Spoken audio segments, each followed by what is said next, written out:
Alhamdulillah, syukurillah, masih diberikan oleh Allah kesempatan untuk kita terus belajar.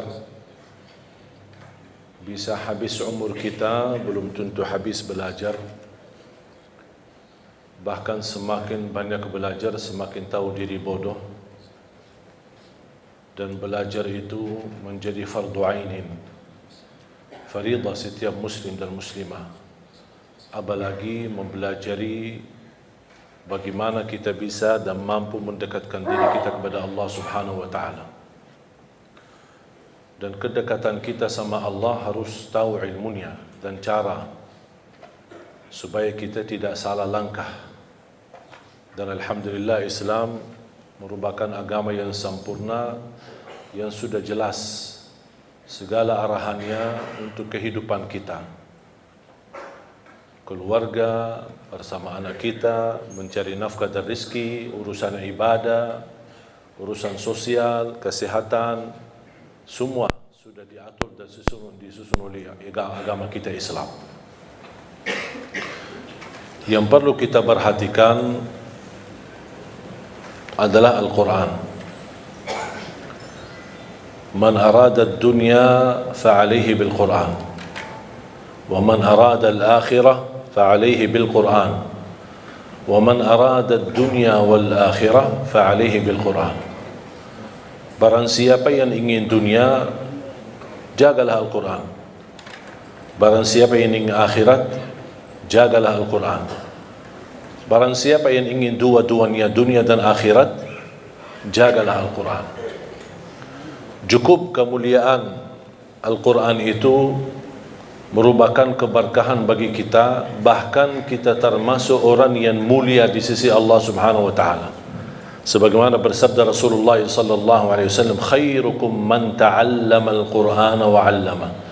Sebaik-baik antara kamu yang mempelajari Al-Quran dan mengajarnya. Kalau anda ingin menjadi orang yang sebaik-baik yang disebut oleh Rasulullah SAW, sebaik-baik manusia, sebaik-baik antara kalian, jagalah Al-Quran. Bahkan ayat yang pertama yang Allah turunkan kepada Nabi Muhammad SAW, Iqra bismi rabbika alladhi khalaq. Bacalah. Apa yang dibaca? Buku? Bukan. Al-Quran. Dan tidak ada kitab manapun yang kita bacanya dan kita mendapatkan setiap satu huruf 10 kebaikan selain Al-Quran. Hadis pun tidak dapat 10 kebaikan di dalam setiap satu huruf kita baca. Innamal a'malu binniyat. Tidak ada sebutan setiap satu huruf innamal a'malu binniyat kita dapat 10 kebaikan. Hadis Nabawi, hadis Qudsi, kitab apa saja tidak bisa mendapatkan selain Al-Quran. Sebagaimana bersabda Rasulullah SAW, man qara harfan min kitabillah, barang siapa yang membaca satu huruf dari kitabullah akan mendapatkan satu kebaikan, dan satu kebaikan dilipatkan menjadi 10 kali lipat. Bismillahirrahmanirrahim, 19 huruf dari segi ucapan, tapi tertulis pahala 190. Salah satu yang menjaminkan keberkahan, rutin membaca suratul Baqarah. Dan ini menurut saya termasuk salah satu sunnah yang cukup kehilangan di tengah umat. Jarang sekali ada orang yang bisa istiqamah membaca suratul Baqarah. Padahal kalau kita baca suratul Baqarah secara rutin dan bacaan kita standar, cukup lancar. Saya tidak terlalu lancar, tapi cukup lancar, standar. InsyaAllah 1 jam kita tuntas selesai suratul Baqarah. Tapi sering kita membaca, tapi kita merasa kepanjangan. Memang suratul Baqarah surah yang paling panjang dalam Al-Quran. Tapi kenapa kita bisa merasa kepanjangan? Karena ketika kita membaca suka melihat halaman belakang. Makanya tidak baca-baca. Itu yang membuat agak keberatan. Kita sudah semangat memulai, kita ingin meraih pahala yang begitu besar. A'udzubillahi minasyaitonirrajim. Bismillahirrahmanirrahim. Alif lam mim. Dzalikal kitabu la raiba fihi hudan lil muttaqin. Alladzina yu'minuna bil ghaibi wa yuqimuna as-salata wa mimma razaqnahum yunfiqun. Kita semangat membaca sambil kita melihat. Oh ya, kapan habisnya? Makanya itu yang membuat kita banyak malas membaca Al-Quran. Karena kita ingin mengejar habisnya. Seharusnya jangan difikirkan kapan habisnya, tapi kapan mulainya. Sejauh apapun jaraknya, kalau kita tidak berlangkah tidak bakal sampai. Dan sedekat apapun kalau kita tidak berlangkah sama sekali tidak bakal sampai. Tapi sejauh apapun langkah kita, jarak kita, tapi kalau kita berlangkah walaupun satu, insya Allah bakal sampai. Begitu juga Al-Quran. Makanya kalau kita baca, saya nasihatkan, jangan coba-coba buka halaman belakang. Jangan coba-coba pindahkan halamannya, kecuali kalau sudah selesai halaman tersebut baru pindah. Tapi jangan hanya sebatas mau melihat, jangan. Karena itu usaha dari syaitan. Syaitan mengajak kita lihat. Buat apa lihat? Ya lihat kan mau tahu targetmu baca berapa. Oh gitu ya. Begitu kita baca, oh lumayan banyak. Datang syaitan di situ membuat kita berat. Padahal kita semangat, tapi sifat manusia ingin menuntaskan sesuatu dengan cepat, tidak mau lambat-lambat. Apalagi kita orang Indonesia, paling suka mudah, enak, mudah diamalkan, mudah dihafal, dan cepat diamalkan, dan insya Allah masuk surga. Itu prinsip orang Indonesia. Dan saya sudah hafal prinsip orang Indonesia. Makanya saya bikin buku 20 amalan ringan, tapi pahalanya sangat menakjubkan. Dan ini tidak laku di Arab, laku di Indonesia. Karena sudah tahu karakter orang Indonesia tidak suka yang ribet, tidak suka yang susah. Mau yang mudah diingat, mudah dihafal, mudah diamalkan dan masuk surga. Itu kita. Makanya saya selalu mengambil cara-cara yang mudah untuk bisa kita amalkan. Di antaranya rutin kita membaca suratul Baqarah. Kalau tidak bisa diselesaikan dalam satu hari, tidak apa-apa, boleh diteruskan berkelanjutan. Satu hari ini berapa kita mampu, nanti besok kita lanjutkan sampai selesai habis suratul Baqarah. Begitu habis, ulang lagi. Kenapa? Karena Rasulullah sallallahu alaihi wasallam bersabda di hadis yang sahih, "Alaikum bi suratil Baqarah, fa inna akhdaha barakah wa tarkuha hasrah wa la tastati'uha al-batalah." Ambillah suratul Baqarah, karena sesungguhnya barang siapa yang membawa suratul Baqarah dia telah membawa keberkahan. Wallahi terjamin berkah dalam segala hal. Ibadah berkah, rizki berkah, rumah tangga kita berkah, kemanapun kita pergi membawa keberkahan karena dahsyatnya suratul Baqarah. Barang siapa yang meninggalkan suratul Baqarah, kata Rasulullah, bakal nyesal. Mau enggak kira-kira jadi orang yang nyesal? Wala tastati'uha al-batala. Dahsyatnya kekuatan suratul Baqarah tidak bisa dilawan oleh syaitan. Godaan, jin, alam gaib, halu makhluk, godaan, gangguan. Ini semua mereka, tukang dukun, tukang sihir, tukang ramal, mereka semua tidak bisa melawan suratul Baqarah. Saking dahsyatnya dan kuatnya suratul Baqarah. Bahkan Al-Baqarah itu merupakan ruqyah untuk diri sendiri. Jangankan suratul Baqarah sendiri mulia, satu ayat di dalam suratul Baqarah, ayat kursi. Satu ayat. Sebagaimana bersabda Rasulullah SAW, "Man qara'a ayat al-kursi dubura kulli salatin laysa bainahu wa bainal jannati illa an yamut." Barang siapa yang membaca ayat kursi setiap habis salat fardu, dijamin masuk surga. Tidak ada sesuatu yang menghalanginya kecuali menunggu mati. Coba bayangkan, cuma satu ayat jaminan masuk surga. Kalau satu ayat kursi jaminan masuk surga, kira-kira gimana suratul Baqarah? Gimana lagi 30 juz Al-Quran? Makanya saya sering mengingatkan jamaah, apapun kesibukanmu, buru-buru, ada meeting, ada janji, tidak bisa bertahan lama di musalla atau di masjid, paling tidak habis istighfar, Allahumma antas salam wa minkas salam, sampai selesai, baca langsung ayat kursi. Baca langsung ayat kursi. Habis itu silahkan bobar, bebas. Terus zikir-zikir habis salat gimana? Tak apa-apa, sambil jalan. Subhanallah, subhanallah, subhanallah. Naik motor, jalan kaki, naik mobil, sambil jalan. Alhamdulillah, alhamdulillah, alhamdulillah, Allahu Akbar, Allahu Akbar. Tapi jangan sampai tertinggal ayat kursi habis salat. Jaminan masuk surga. Masa tak mau masuk surga cuman karena baca ayat kursi? Man qara ayat al-kursi dubura kulli salatin. Barang siapa yang membaca ayat kursi setiap habis salat, dijamin masuk surga. Tidak ada sesuatu yang mampu menghalanginya kecuali menunggu mati. Man qara ayat al-kursi 'inda an-naum kana lahu min Allahi hafidh wa la yaqrabahu syaitan. Barang siapa yang membaca ayat al-kursi ketika mau tidur, akan dia termasuk dalam dijaga oleh Allah. dalam lindungan Allah dan tidak akan didekati oleh syaitan. Jangan digoda, tidak didekati oleh syaitan. Ini berkatnya surat ayat-ayat kursi. Jamaah sekalian dimuliakan Allah Subhanahu wa taala. Banyak keberkahan dalam Al-Quran.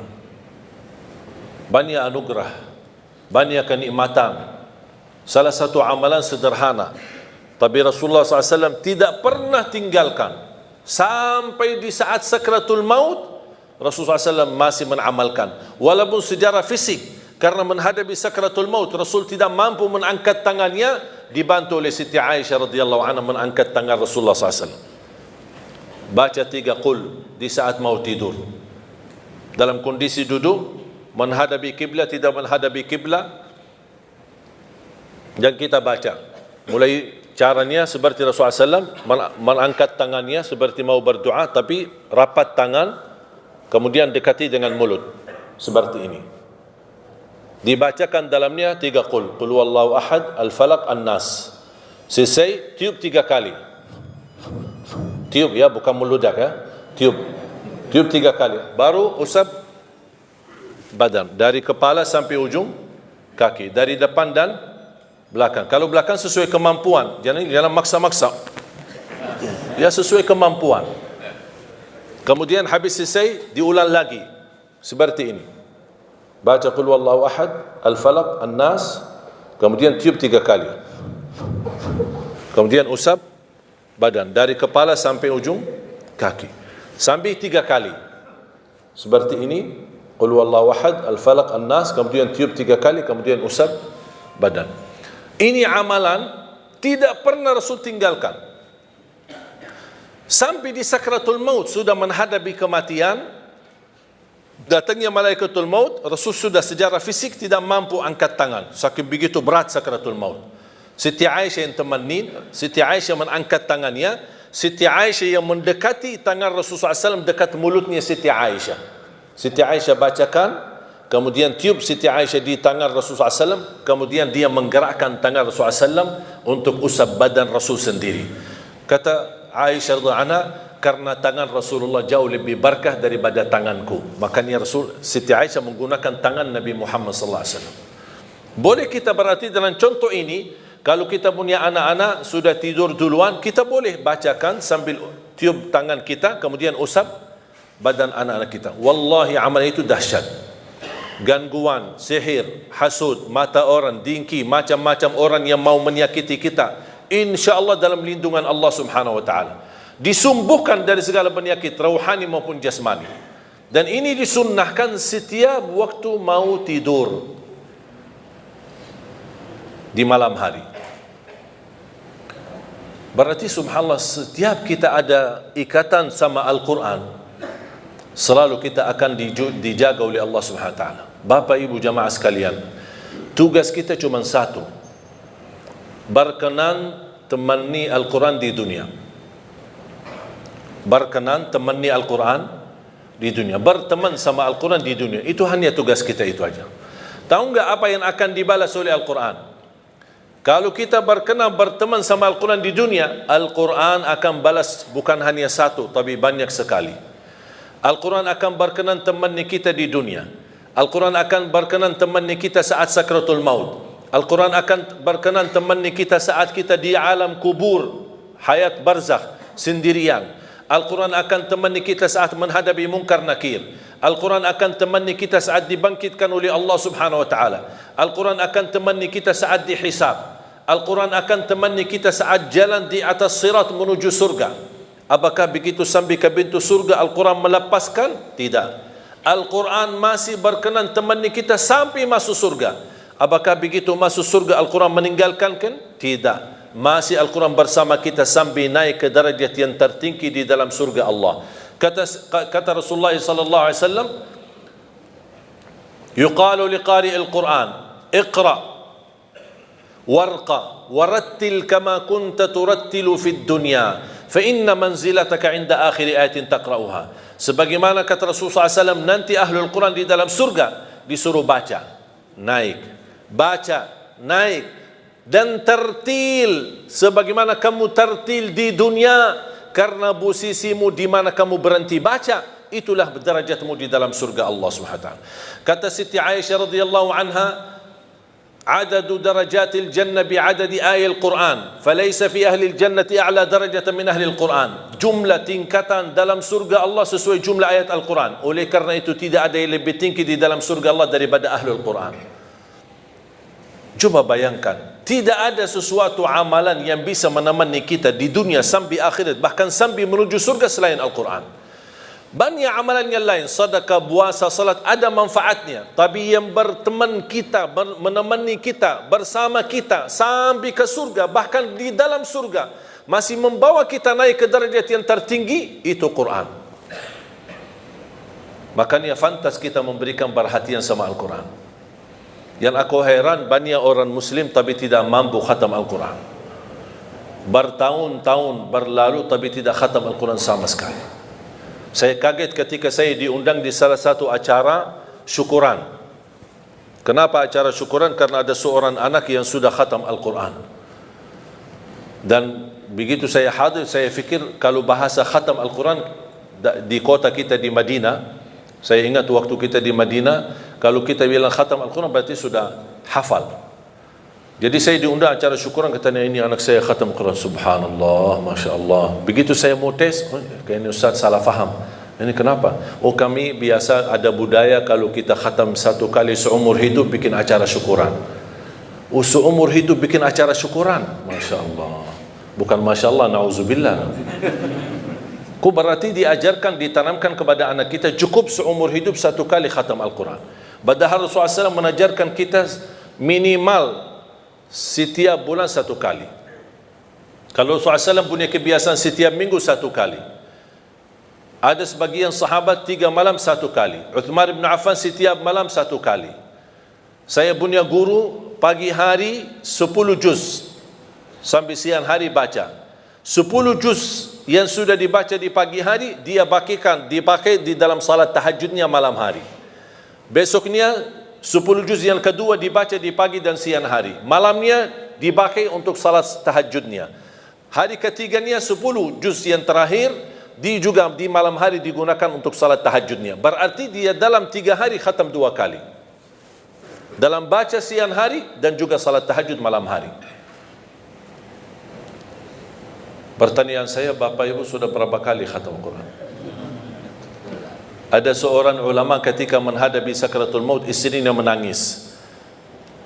Kata suaminya, jangan sedih, aku sudah berhasil mengkhatam Al-Quran di rumahku sendiri 5.000 kali. Imam Syafi'i setiap Ramadan khatam 2 kali dalam setiap hari, 60 kali dalam satu Ramadan.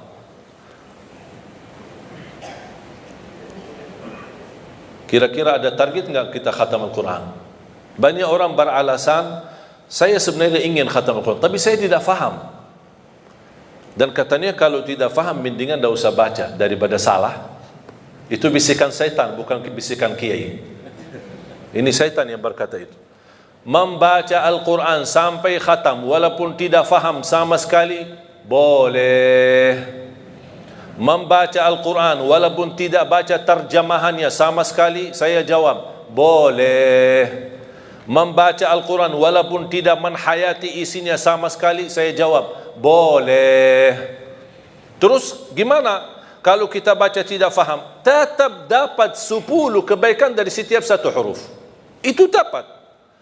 Terus kalau kita mau lebih daripada 10 kebaikan, kalau kita baca dan faham, oh lebih tinggi lagi pahalanya. Kalau kita menhayati, oh jauh lebih mulia lagi pahalanya. Kalau kita menamalkan, oh lagi jauh lebih besar mulianya di sisi Allah SWT. Kalau tidak bisa semuanya, jangan tinggalkan semuanya. Oh ternyata aku orang awam cuma bisa baca, alhamdulillah, tidak rugi, dapat setiap satu huruf 10 kebaikan. Kira-kira mudah enggak kita khatam Al-Quran setiap bulan 1 kali? Kira-kira mudah enggak? Pak, mudah enggak? Jangan ngantuk dulu kok. 1 bulan 1 kali, bisa? Kira-kira bisa enggak? Saya kasih cara mudah. 1 hari 1 juz, 30 hari 30 juz. Coba sama-sama. Satu hari satu juz, 30 hari 30 juz. Lagi? Satu hari satu juz, 30 hari 30 juz. Lagi? Satu hari satu juz, 30 hari 30 juz. enteng kan? Enteng banget. Bagi banget lagi. Mudah sekali, tidak sulit. Tahu nggak Bapak Ibu kita butuh berapa lama untuk khatam satu kali? Pernah nggak Anda coba? Saya pernah coba. Pakai HP dan timer. Habis subuh saya baca dari Al-Baqarah, Al-Fatihah, Al-Baqarah dan seterusnya sampai zuhur. Tiba waktu zuhur saya off timer. Salat zuhur, habis zuhur on timer, lanjut. Sampai asar, off timer. Salat asar, habis asar on timer, saya lanjut. Kira-kira saya butuh berapa lama khatam 30 juz? Tahu nggak hasil hitungan timer berapa? 10 jam tamat 30 juz. 10 jam tamat 30 juz. Sedangkan masih ada banyak orang 24 jam tidak bisa satu juz. Malu nggak kita? 10 jam cukup khatam 30 juz. Ada banyak orang 24 jam tidak mampu satu juz. Alasannya sibuk, belum ada waktu. Saya pernah praktik. Yang menjadi masalah sebenarnya terganggu dengan HP. Menurut saya ini HP musibah akhir zaman. Bisa digunakan kebaikan, bisa menantarkan ke surga, bisa juga menantarkan ke neraka. Tinggal kita milih. Saya menemukan dan terbukti secara nyata HP ini mengganggu. Saya baca 3 juz. Maaf, saya baca 10 juz dalam waktu 3 jam. Khatam. 3 jam lebih sedikit. 10 juz. Saya coba 10 juz yang sama di waktu 3 jam, tapi ada HP. Baca sebentar, WA sebentar.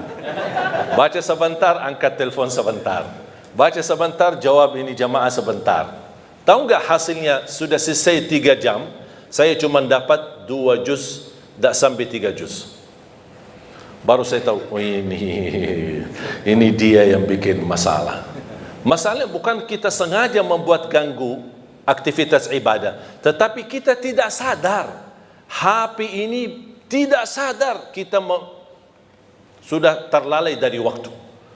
Begitu megang HP, pertama yang bangun tidur, pertama yang dilihat HP. Begitu mau tidur, terakhir yang dilihat HP. Kemana-mana bawa pergi, bawa HP. Masuk WC, bawa HP. Coba kalau kehilangan HP-nya, oh stresnya luar biasa. Tapi kalau kehilangan istrinya biasa-biasa. Jadi jamaah sekalian, sungguh ini HP sangat mengganggu aktivitas ibadah. Coba saya sekarang minta, anda ketika baca Quran, tolong dijauhkan HP. Di off atau di silent, atau bisa di off-kan atau dimatikan. Kalau bisa dikuburkan sekalian. Ya, biar ada. Coba antum coba sendiri. Wallahi bakal berhasil khatam Al-Quran dengan mudah. Jangan ada gangguan. Coba lihat. Allah sudah menjanjikan di dalam suratul Qamar ayat 17 dan diulangi beberapa kali di dalam suratul Qamar. Walaqad yassarnal Qur'ana lidzikri fahal min muddakir. Kami telah memudahkan Al-Quran untuk dipelajari. Siapa yang mau? Dan saya selalu berkata sama jamaah, bukan jamaah tidak bisa, tapi belum mau. Karena Allah berkata, siapa yang mau, bukan siapa yang bisa. Berarti kalau mau, pasti bisa. Kalau mau, pasti dapat janji Allah, kemudahan. Kami telah memudahkan Al-Quran untuk dipelajari. Jangankan dipelajari, bahkan bisa hafal, bahkan bisa insya Allah menjadi ahli Quran dunia dan akhirat. Ada seorang peserta di acara Hafiz Indonesia. Bapak Ibu suka nonton acara Hafiz Indonesia? Ada salah satu peserta namanya Kaila. Ingat gak Kaila? Ada Kaila sama Aila. Tahu gak Kaila itu bagaimana? Fisiknya apa? orang buta. Saya pernah tanya sama dia, Kaila setiap hari berapa juz baca? 5 sampai 7 juz setiap hari. Dia buta. Saya langsung berkata, Kaila ini kan cukup berat dan cukup banyak. Kamu kan cukup ada alasan yang kuat di hadapan Allah. Bilang aja sama Allah, mohon maaf ya Allah, saya orang buta, tidak bisa baca Quran. Itu kan alasan, pasti Allah terima alasanmu. Apa kata beliau? Coba, seorang anak usia 8 tahun, coba jawabannya seperti apa? Dia berkata, saya malu sama Allah menjadikan buta saya alasan tidak baca Quran. Kira-kira alasan kita apa? Apa yang kita mau bilang sama Allah? Wallahi jamaah sekalian, kalau anda ingin kekayaan, kenikmatan, kebahagiaan, kelancaran, kemudahan, makmurnya rumah tangga, anak salih salihah dan keberkahannya luar, wallahi Al-Quran. Kuncinya Al-Quran. Jagalah Al-Quran, perhatikan Al-Quran. Segala aktivitas Al-Quran. Sedekahnya pun untuk program Al-Quran. Di mana ada program, di misal di PT ini, di Indosat ini ada program Al-Quran, ayo dukun program Al-Quran, dukun program tahfiznya. Kenapa? Wallahi berkahnya luar biasa. Dan segala aktivitas program Al-Quran di sini atau dimanapun yang anda dukun, yang anda sedekahin, yang anda nafkahin, yang anda bina dan pimpin, insyaAllah keberkahannya menalir sampai hari kiamat. Walaupun kita meninggal dunia, selama program ini masih jalan, anak-anak masih ngaji, Allah berikan pahalanya sampai hari kiamat. Coba bayangkan karunia Allah Subhanahu wa taala. Makanya saya selalu berkata, kalau anda tidak berhasil menjadi penghafal Al-Quran, jangan gagalkan anakmu. Kalau itu pun tidak berhasil, jangan gagalkan hartamu membina program Al-Quran. Supaya apa? Supaya hari kiamat kita datang, dari segi harta kita berkata, ya Allah, mohon maaf saya tidak bisa menjadi penghafal Al-Quran, saya tidak bisa jadikan anakku penghafal Al-Quran, tapi hartaku jadi saksi baik untuk Al-Quran. Mudah-mudahan kita bergabung bersama Ahlul Quran di akhirat. Amin. Makanya jamaah sekalian, tidak ada yang rugi sama Al-Quran. Saya titip terakhir amalan mudah untuk khatam Al-Quran. Tadi sudah saya kasih langkah pertama, 1 hari 1 juz, 30 hari 30 juz. Kira-kira mau nggak ya lebih mudah? Hah? Boleh? Ya, kalau orang Indonesia ditawarkan, pasti mau. Selama masih ada yang lebih mudah, boleh. Saya kasih yang lebih mudah. Setiap waktu salat, kan ada salat 5 waktu kan? Setiap waktu salat baca 4 halaman. 4 halaman saja. 4 halaman berarti berapa lembar? 2. 4 halaman subuh, 4 halaman zuhur, 4 halaman asar, 4 halaman maghrib, 4 halaman isya. 4 halaman kali 5 berapa? 20. Quran seperti Quran Madinah atau seperti Quran Syamil, dan sudah banyak di Indonesia yang sama bentuknya sama seperti yang di Arab, itu sudah diratakan setiap 1 juz 20 halaman. Berarti kalau setiap salat 4 halaman anda sudah khatam, habis isya sudah khatam 1 juz. Jadi membaca 1 juz tidak harus sekaligus, bisa dibagi-bagi. Kira-kira cocok? Siap? Atau masih berat 4 halaman? Hah? Kira-kira masih mau lebih mudah lagi? Masih? Akan masih. Mau kan? Saya kasih lebih mudah lagi. 2 halaman sebelum salat, 2 halaman sesudah salat. Cocok? Kenapa 2 halaman datang? Biasa saya tahu orang Indonesia, apalagi kalau hari kerja kan suka datang lebih awal, ada yang suka. Udah, daripada nongkrong di luar tidak jelas apa, ambil air wudu, datang tahiyatul masjid, duduk. Sebelum sambil menunggu azan, 10 menit 15 menit sudah selesai 2 halaman. Begitu habis salat, sebelum bubar 2 halaman. Asal jangan bawa HP. Kalau sudah mulai megang HP, oh itu sudah terganggu. Akhirnya tidak, melur waktunya, tidak bisa istiqamah. Cocok? Siap? Saya tidak akan tanya bisa, karena saya yakin bisa. Yang saya tanya, mau atau tidak? Kalau mau, pasti bisa. Mau lebih mudah lagi?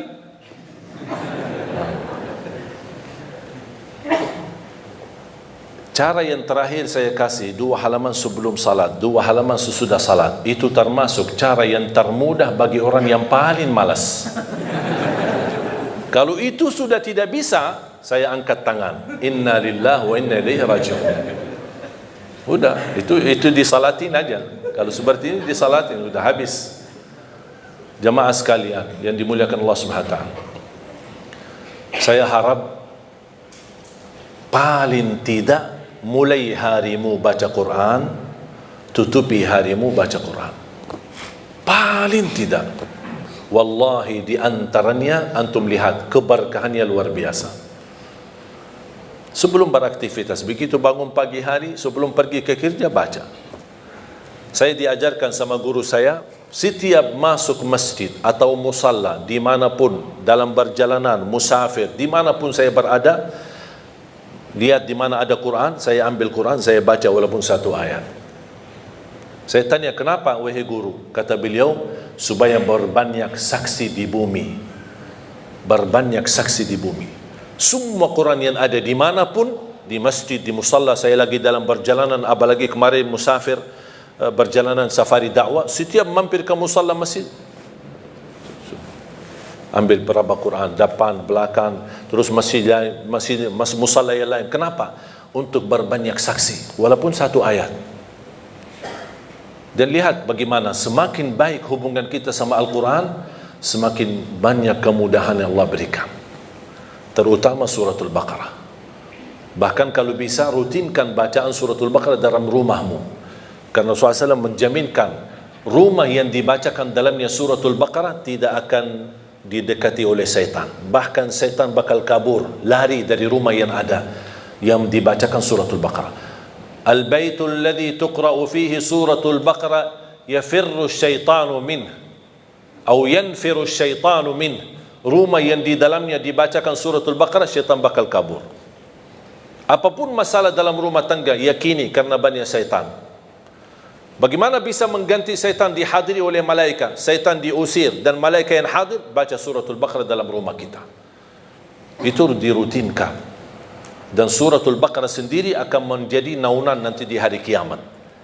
Suratul Baqarah menjadi naungan. Allah jadikan awan di hari kiamat untuk melindungi semua orang-orang yang mencintai suratul Baqarah di dunia. Sungguh Al-Baqarah luar biasa. Mudah-mudahan Al-Baqarah ini dan suratul Quran, ayat Al-Kursi dan surah-surah Al-Quran membawa keberkahan bagi kita semua. Mudah-mudahan saya doakan semoga jemaah semua yang hadir menjadi ahlul Quran, penhafal Al-Quran, berakhlak-akhlakul Quran, para pencinta Al-Quran, dan bersama keluarga menjadi keluarga dan keturunan penhafal Al-Quran. Yang besok anak-anak kita yang menghadiahkan mahkota untuk orang tuanya, yang bisa mengangkat dan membawa syafaat untuk kita semua Al-Quran. Amin ya rabbal alamin. Semoga bisa berikan bermanfaat. Semoga semua yang hadir bisa semangat istiqamah membaca Al-Quran, dirutinkan walaupun sedikit demi sedikit, tetapi istiqamah jauh lebih banyak daripada terputus. Mudah-mudahan kita mampu istiqamah walaupun minimal. Mulai harimu baca Quran, tutupi harimu dengan membaca Al-Quran. Barang siapa yang ingin bicara sama Allah, jagalah salat. Barang siapa yang ingin mendengar Allah berbicara, jagalah Al-Quran. Semoga bermanfaat. Kurang lebihnya mohon maaf. Wabillahi taufiq wal hidayah. Wa sallallahu ala sayyidina wa nabiyina Muhammad wa ala alihi wa sahbihi wa baraka wa sallam. Walhamdulillahi rabbil alamin.